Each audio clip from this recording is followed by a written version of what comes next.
हाय, मैं pastor Michael योराशा हूँ और मैं आपको दावत देता हूँ कि आप इस चैनल को लाइक करें, शेयर करें और सब्सक्राइब करें और नोटिफिकेशन के बटन को दबाना ना भूलें ताकि आपको हमारी आने वाली अपडेट मिलती रहे। खुदावंद आपको बरकत दे। चलें कलाम की तरफ बढ़ते हैं। 7 अक्टूबर को हमास के वहशियाना हमले से इसराइल पर एक आलमी सतह पर रूहानी तब्दीली आई है और 8 अक्टूबर की सुबह इतवार के रोज जो हुआ वो काबिल मुजम्मत था। मैंने यहां इस मसले पर तवज्जो दी और मैंने कहा कि अगरचे अमेरिका बाहर आया और इसराइल की हमायत की तो ज्यादा वक्त नहीं गुजरेगा कि हम इस बात से मुंह मोड़ लेंगे। मैं ये नहीं कहता कि मैं कोई नबी हूं या मैं नबी की मार्फत कोई बात कर रहा। मैं सिर्फ खुदा का कलाम पढ़ता हूं और कलाम को जानता हूं। क्या आप मेरे साथ हैं? चंद हफ्तों की बात है कि ये एहतजाज ना सिर्फ यहीं अमेरिका में बल्कि पूरी दुनिया में शुरू हुआ। ऑस्ट्रेलिया से अफ्रीका तक और यूरोप से अमेरिका तक इसराइल की नफरत सतह के नीचे बुलबुला रही थी। इसके मुजाहरे को उभारने के लिए सिर्फ एक वाकया लिया गया। यहां एक सवाल है, पूरी तरह से मजम्मत की गई हमारी हुकूमत की तरफ से भी। क्या आप मुझे सुन रहे हैं? सवाल यह है कि इसराइल पर पहले हमला होता है और जब वो जवाबी कार्रवाई करती है तो पूरी दुनिया में वो बुरी बन जाती है और सभी उसे जालिम और बुरा कहते हैं। अब कोई बताए कि हमारे नजदीक ये एहतजाज कैसे हुआ? और फलस्तीनी समुद्र से दरिया तक अपने आप को आजाद करना चाहते हैं और यही उनका नारा भी है। तो आइए अब हम इस बात को समझते हैं कि दरिया से समुद्र तक वो क्या डिमांड कर रहे हैं। फलस्तीन का आजाद होना मुसलमानों की नस्ल कशी का मैंडेट है और यहूदियों को वो नेस्त और नाबूद कर देना चाहते हैं। तो वो किस दरिया की बात कर रहे हैं? वो दरियाए अर्दन की बात कर रहे हैं। वो किस समंदर की बात कर रहे हैं? वो बहरा रूम का समंदर है। तो मेरे दोस्त, मुझे लगता है कि आपका जोग्राफिया सही नहीं है। कुछ अनासर पसंद इसराइलियों का खात्मा करना चाहते हैं। हमास उनके चार्टर में बिल्कुल वाज़िह तौर पर है क्योंकि इसमें दुरुस्त लिखा है, वो भी तहरीरी तौर पर, और वो इसे आम कर देते हैं। और ये गैर आईनी भी है। वो किसी किस्म के मुज़ाकरात के ख्वाह नहीं है। और मैं अपने दोस्तों को पैगाम देना चाहता हूं कि बहुत से ऐसे लोग हैं जो सुलह नहीं चाहते, जो मुज़ाकरात नहीं करना चाहते, और उनमें से बहुत से ऐसे हैं जिन्होंने आपस में ही अपने दोस्तों को धोखा दिया है। उन्हें जमीन नहीं चाहिए, उन्हें यहूदियों का खात्मा चाहिए और वो फख्र से खुलेआम इस बात का इजहार करते हैं। और वो गैर मुसाफी हैं तो इनमें से कोई भी क्यों नहीं। सियासतदान इन्हें सिर्फ इनकी बात पर ले लेते हैं और इन पर यकीन करते हैं कि ये पागलपन है। अगर मैं कहूं कि मैं आपको मार डालूंगा तो अंदाजा लगाएं कि आपको क्या मानना चाहिए। मैं आपको मारने जा रहा हूं, यह दुरुस्त है, लेकिन इनमें से कोई भी इस पर यकीन नहीं करना चाहता। क्या यह मजाक है? 2005 में इस वक्त के सदर जॉर्ज डब्ल्यू बुश ने मशरिक वस्ती में अमन मुआहदे के लिए एक बड़ी गलती की जब इन्होंने इसराइल को इनकी जमीन देने के मुआहदे पर दस्तखत किए थे। समुद्री तूफान कैथरीना खलीजी साहिल से टकरा गया। आप में से कितने ऐसे हैं जो जानते हैं कि तूफान कैथरीना आया था? अमेरिका में तकरीबन हमने 2000 अमवात का सामना किया और इसकी लागत $125 बिलियन से बढ़कर हमारे मुल्क में रिकॉर्ड कायम करने का यह वाकया है। और यहां यह पैगाम सुने कि 2005 से अब तक खुदा की जमीन को दूर ना करें।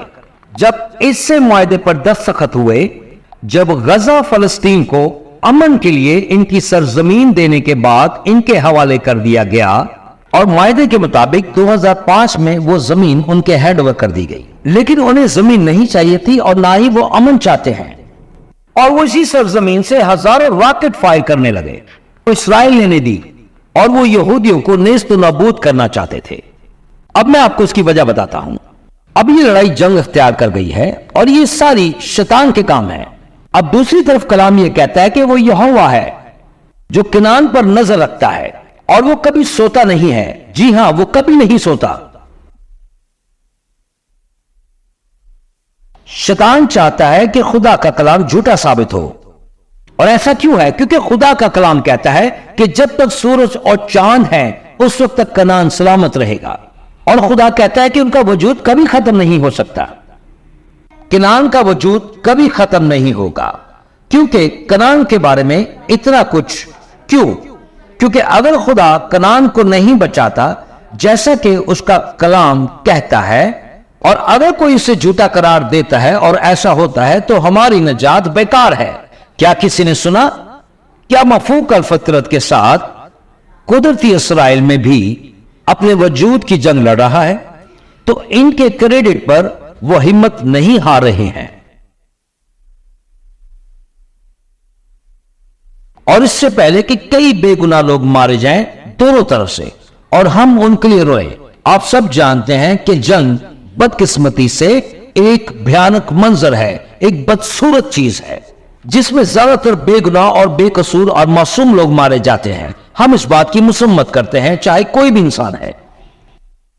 आप जानते हैं कि कोई भी फौज ऐसी नहीं होती जो कहीं पर हमला करने से पहले उनको आगाह करती है, बल्कि इस्राएली फौजें हैं जो दूसरे मुल्कों को जाकर के आगाह करती हैं और उन्हें बताती हैं कि फला तारीख को फला जगह हम आ रहे हैं और हमें वो जगह खाली करके दीजिए। अपोजिशन को मालूम था और उन्होंने इस हमले की हमायत की है। वो उन्हें ईमेल्स करते हैं, व्हाट्सएप पर मैसेजेस करते हैं और उन्हें बताते हैं और आगाह करते हैं, आने वाली हर एक बात से आगाह करते हैं। और सही बात तो यह है कि फलस्तीन में ज्यादातर पुरअमन लोग रहते हैं, और यह बात भी झूठ है कि फलस्तीन इसराइलियों के खिलाफ है। तो खुदा हर इंसान से एक ही तरह का प्यार करता है, बल्कि कुछ अनासर पसंद है जो उन मसूमों के भी खिलाफ है, जो कई मुल्कों को आपस में लड़ाना चाहते हैं। मसीह होने के नाते हमें उनके लिए दुआ भी करनी चाहिए ताकि वो बचाए जाए और महफूज रहें। और हमें उनसे प्यार करने की जरूरत है और उनकी निजात के लिए दुआ करने की भी जरूरत है कि वो जान जाएं, और हम खुदा का शुक्र अदा करें कि इनमें से बहुत से लोग बिसारत के जरिए बचाए जा रहे हैं। और हमने अपना मसीही किरदार दिखाना है। खुदा का शुक्र है कि गजा की मदद के लिए कई सालों में अरबों डॉलर दिए गए हैं, जो इंफ्रास्ट्रक्चर, स्कूल्स और अस्पताल और सड़कें और हवाई अड्डे वगैरह तमीर करने के लिए। और उनमें से कई लोगों ने उस रकम का बड़ा हिस्सा सुरंगें बनाने में और अपनी सिक्योरिटी में और अपनी फौज पर खर्च किया, और जिसमें वो इसराइल पर हमला करने के लिए ज्यादा से ज्यादा ममालिक जनूबी अफ्रीका का रुख कर रहे हैं। हाल ही में इसके खिलाफ फौजदारी शिकायत दर्ज करवाई गई है। नस्ल परस्ती के लिए इसराइल अगर किसी को नस्ल परस्ती को समझना चाहे तो इससे जनूबी अफ्रीका होना चाहिए। एक मिनट के लिए आप यहां पर रुककर सुनें, मेरी बात पर ध्यान दें। जनूबी अफ्रीका के मामले में अगर आप इस वीडियो को तैयार कर सकते हैं, इसका क्लिप 1 मिनट यहां आने वाला है। जनूबी अफ्रीका के मामले में इनकी नस्ल परस्ताना हुकूमत थी, जबकि आबादी की अक्सरियत सियाह फाम थी, जो कि रंग बिरंगी है। क्या आप मेरी पैरवी करते हैं? पार्लियामेंट में अक्सरियत की कोई आवाज नहीं थी, तमाम इसराइल की पार्लियामेंट में तमाम इसराइलियों की हुकूमत नहीं है। वहां मुख्तलिफ मज़ाहिब से ताल्लुक रखने वाले मुख्तलिफ कौमों के लोग, मुख्तलिफ मज़ाहिब से ताल्लुक रखने वाले मुख्तलिफ कौमों के मुख्तलिफ लोग हैं। इसके साथ साथ मशरिक वस्ती में ये वाहिद जमहूरियत है। तो यहां मेरा सवाल जनूबी अफ्रीका की हुकूमत से है कि आप तुर्की के खिलाफ कुछ शिकायत दर्ज क्यों नहीं करते? ईरान अफगानिस्तान के बारे में क्या ख्याल है कि वो गजा के बारे में इनकी हुकूमत पर कोई इसराइली नहीं है। मजीद ये भी सुने, क्या आप जानते हैं कि अक़वाम मुत्तहिदा ने इसराइल के खिलाफ इससे ज्यादा पाबंदियां आयद की हैं जितने दूसरे मुमालिक ने मिलकर शुमाली कोरिया के खिलाफ फाइल नहीं की हैं। इनको ईरान या चीन या रूस किसी और के खिलाफ दायर ना करे, लेकिन ये इसराइल है, ये खुदा के रूहानी जंगी औलिया हैं। लेकिन सुने, मैं खुदा का शुक्र अदा करता हूं कि जनूबी अफ्रीका में एक सच्चा चर्च है, वो खड़े हैं और अपनी आवाज सुनने दे रहे हैं। वीडियो रोल करें और अपने कानों से सुने कि वो क्या कह रहे हैं। जनूबी अफ्रीकियों के तौर पर हम यहां इसराइल के लोगों को उम्मीद का पैगाम देने के लिए आए हैं और यह भी वाज़ेह करने के लिए कि हमारी हुकूमत हमारे लिए नहीं बोलती। हमारी हुकूमत ने घरों को देखकर शर्त भरे लोगों के दहशत गर्दों की जगह का इंतखाब किया है, जो यरगुमाल बनाए हुए बच्चों को देखकर झुक गए हैं। मुझे समझ नहीं आ रही कि हम इस तरह के मुजालम के दिमाग के लिए ICG का साथ कैसे दें और यहां तक जाए कि बराए करम कभी ये ना समझे कि हमारी हुकूमत या हुकूमत में मौजूद सियासी जमात अक्सरियत की बात करती है। जनूबी अफ्रीकियों का इसका जनूबी अफ्रीका की तारीख से कोई ताल्लुक नहीं है, इसका आजादी की लड़ाई से कोई ताल्लुक नहीं है। लड़ाई एक बुराई है और इसे बुराई कहना चाहिए। लिहाजा इसराइल के लोग जनूबी अफ्रीकी होने के नाते हम आपको ये बताने के लिए हाजिर हैं कि हम ANC नहीं हैं।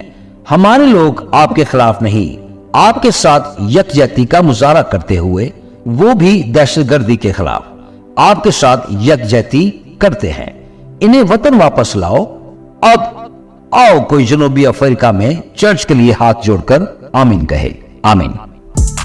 हाय, मैं पास्टर माइकल योराशाह हूँ और मैं उम्मीद करता हूँ कि आज आपने इस छोटे से पैगाम से बहुत बरकत पाई है और मैं चाहता हूँ कि मसीह का ये पैगाम पूरी दुनिया में फैलाने के लिए आप हमारी मदद करें। इस चैनल को लाइक करें, शेयर करें, सब्सक्राइब करें और नोटिफिकेशन के बटन को प्रेस करना ना भूलें। और आखिर में गुजारिश करूंगा कि ये कलाम आप अपने दोस्तों और खानदान के साथ बांटना ना भूलें। यीशु जल्द आ रहा है। आमीन।